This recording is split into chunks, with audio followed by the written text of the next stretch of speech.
Hi, I'm Sunny Bottoms, and this is Between Two Levees. Today, my guest is Sydney Robnett of Triple D Farms. Yes. Near Stuttgart, Arkansas.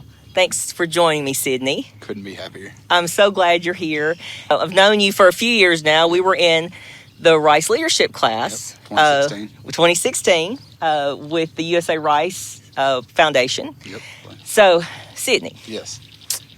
So if you were a tree, what kind of tree would you be? I would say a weeping willow. I don't know why. Very deep. Yeah. I think you've got some things maybe you need sometimes growing rice makes me want to weep. Okay, that's a very, very valid point. Very valid point. Okay, but hopefully, looking at these fields, you're not weeping too much because they look pretty great. More like an oak. A strong oak. Strong oak. Deep-rooted oak. But then you have the weeping willow on one. So are you just torn? Are you a person that's torn? I like to keep things fresh, kind of, you never know. Never know. Shape-shifting. Okay, yeah. So you're just kind of multiple trees. Yeah, it's sometimes like a good weep. So, maybe that's not today. Today I feel like an oak, though. I think it's going to be a good day. Good. Very good. All right, Sydney, well, give me some background about y'all's farming operation. We farm in and around Stuttgart. I farm with my grandfather and my uncle. This farm that we're currently at has been in our family since the late 50s. It's all zero graded. We do have levee farms in town on the prairie. We've got a little bit of row rice this year. Other than that, we grow soybeans and corn. Most of our acreage is rice, though. So, about how many acres of rice do you grow? I think this year we've got about 1,200.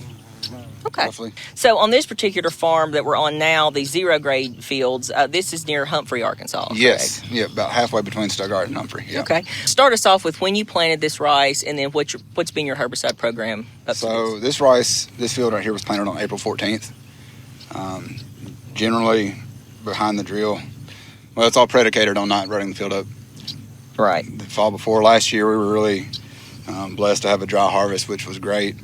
So this year, all we did was come out here, no-till the rice, and rerun our drain furrows, and then we came back with a shot of Roundup, Sharpen, and Command.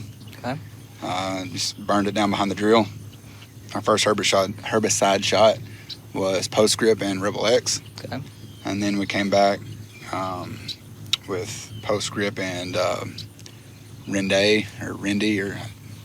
And that's the active ingredient in Facet and Regiment, correct? Correct. Yeah. Okay. So that's kept us pretty clean. Knock on wood. It's still early, but then after that we had our first flood. We took it to flood when the rice was still pretty short, but wanted to get ahead of all the grass and weeds.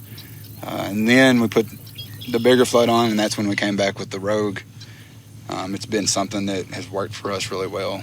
So you use the 12.6 ounce rate of Rogue out here, and you're mainly targeting, you said this field was bad with, had a lot of sprinkle top pressure typically? This field is usually a field that, out of all these around here, that has the most pressure from sprinkle top.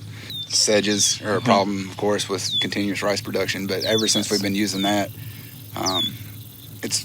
I don't want to call anything a magic bullet, but it's been a really good part of our program, just to help with clean up with your sprinkle top and aquatics and stuff. And so this is about the third year that you've used Rogue. Yeah. Like I said, the first year it came out, we dabbled with it to the point now where we don't really even think about not using it. Okay, great. So it's been really good for us. Well, that's great to hear. Well, thank you, Sydney. I appreciate you joining me, and have a great rest of the year. Thank you. Maybe you won't have too many weeping willow days. Oh, no.